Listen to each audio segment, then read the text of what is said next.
여러분 안녕하세요. 블랙입니다. 다들 주말 잘 보내고 계신가요? 요즘 날씨가 많이 풀렸습니다. 다음 주면은 벚꽃 시즌이라고도 하죠.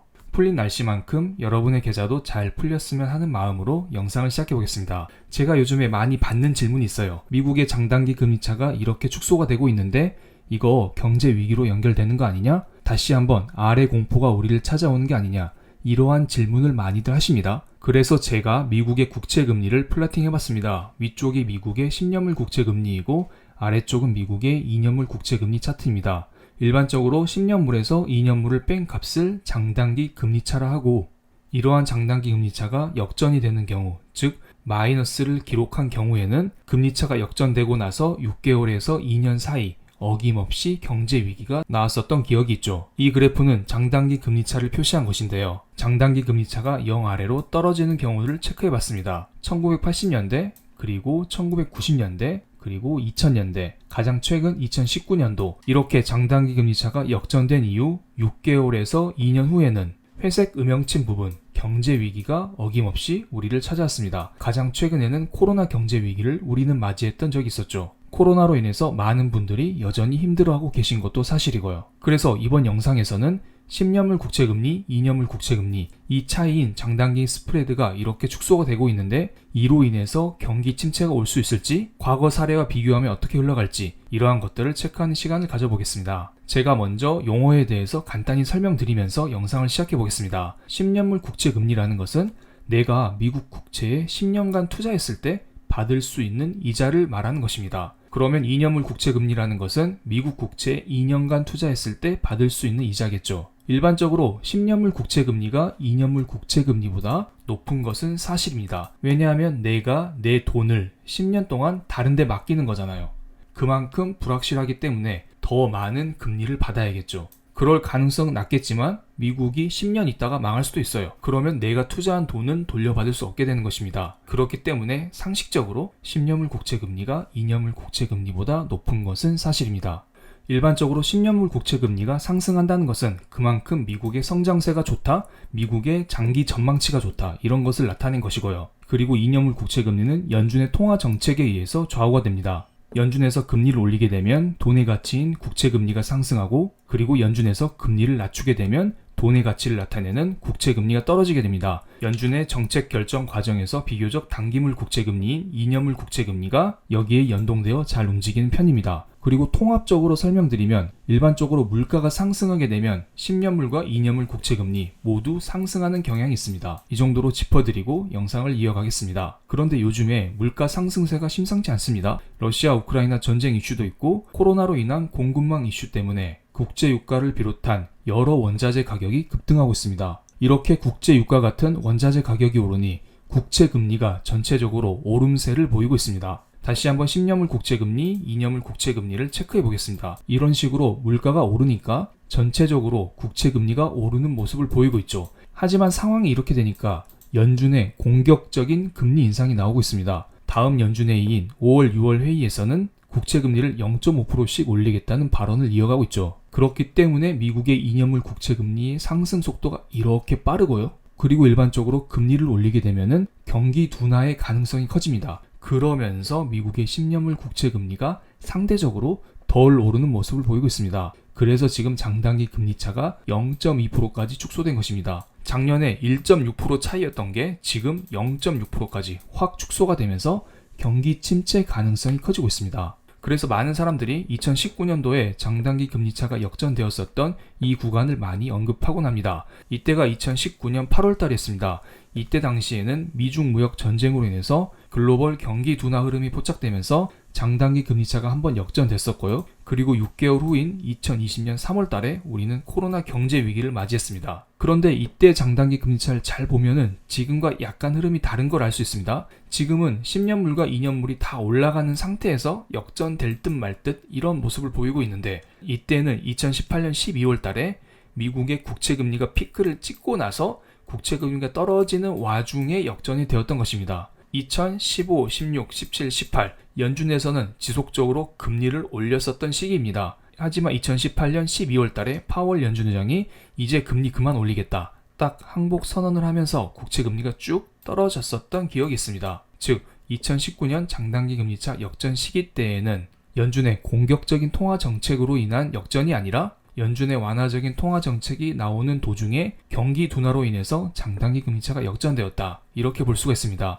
즉 지금과 비교하는 것은 좀 아니라고 봅니다. 그래서 저는 2015년 12월 달에 미국에서 금리 인상을 본격적으로 시작했었던 이때의 미국의 10년물과 2년물 국채 금리를 가져왔습니다. 동그라미 친 부분이 미국에서 처음으로 금리를 올렸던 이 시기인데요. 금리 인상에 대한 두려움 때문에 미국의 10년물, 2년물 국채 금리가 선제적으로 올랐다가 막상 금리 인상을 하자 이게 다 선반영되었다. 이러한 인식 때문에 미국의 2년물 국채 금리는 떨어지는 모습을 보였었고요. 10년물 국채 금리는 경기가 둔화될 수 있다. 이러한 걱정과 함께 쭉 떨어지는 모습이 나왔습니다. 그런데 이때에는 장단기 금리차 역전? 이러한 모습은 전혀 보이지가 않았습니다. 오히려 장단기 금리차가 꽤 높은 수준을 유지하는 것을 알 수가 있겠죠. 왜냐하면 2015년도에는 물가 상승이란 이슈가 없었습니다. 그래서 연준이 완만하게 금리를 조절하면서 시장의 과열을 컨트롤할 수가 있었습니다.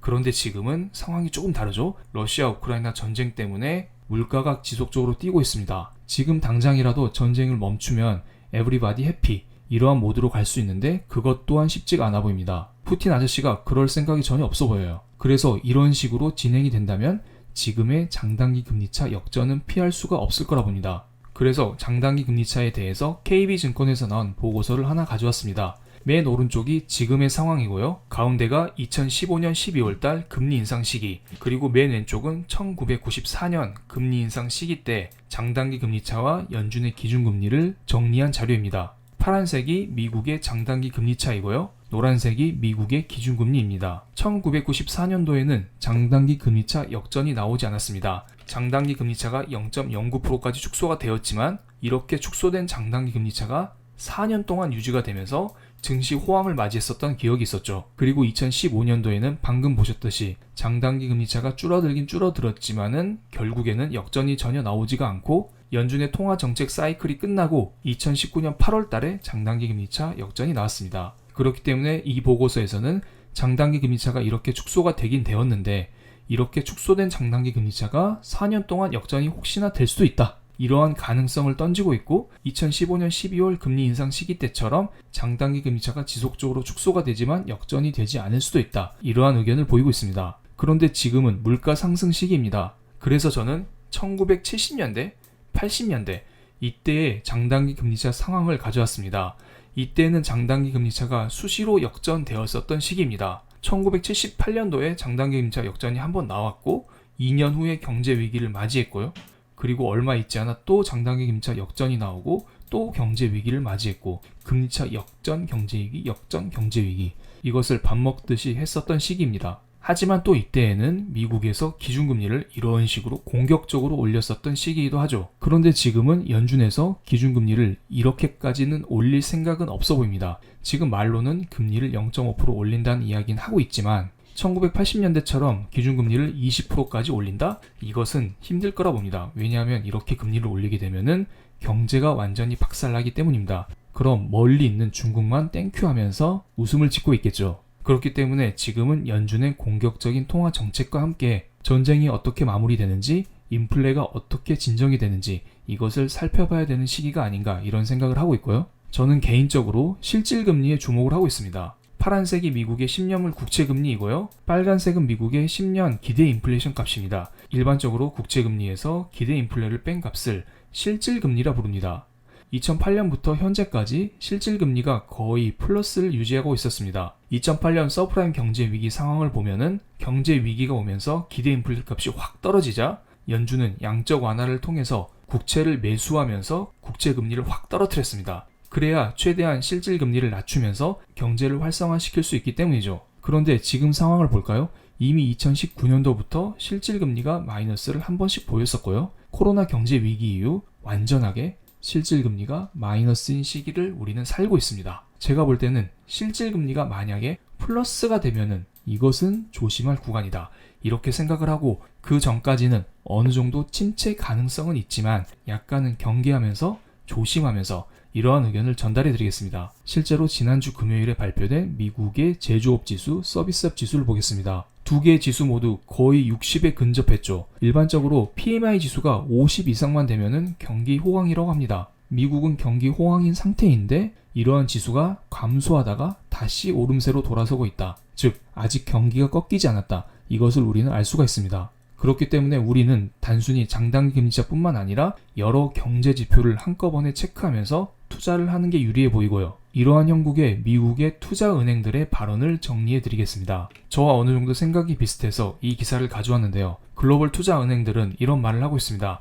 지금의 장단기 금리차 축소에 대해서 당장의 침체 신호는 아니지만 경계를 해야 된다고 하고 있습니다. 지금의 장단기 금리차 축소에 대해서 경기 우려에 따른 10년물 국채금리 하락의 결과라기보다는 연준의 통화정책 정상화, 즉 금리 인상 때문에 단기물 가격, 2년물 국채금리가 빠르게 올라오면서 장단기 금리차가 축소가 되었다. 이런 의견을 표하고 있습니다. 골드만삭스, JP모건 등 여러의 투자은행들은 미국의 경제 여건이 여전히 좋기 때문에 지금 당장 침체를 논하기엔 어렵다. 이렇게 이야기를 하고 있습니다. 그러면서 단순한 장단기 금리차 역전보다는 우크라이나 사태와 러시아 제재에 따른 에너지 가격 상승 여파가 실제로 스태그플레이션 압력으로 이어질지 여부에 대해서 주목해야 된다. 이렇게 말하고 있습니다. 그럼 오늘 영상 여기에서 마치겠습니다. 좋은 하루 되세요.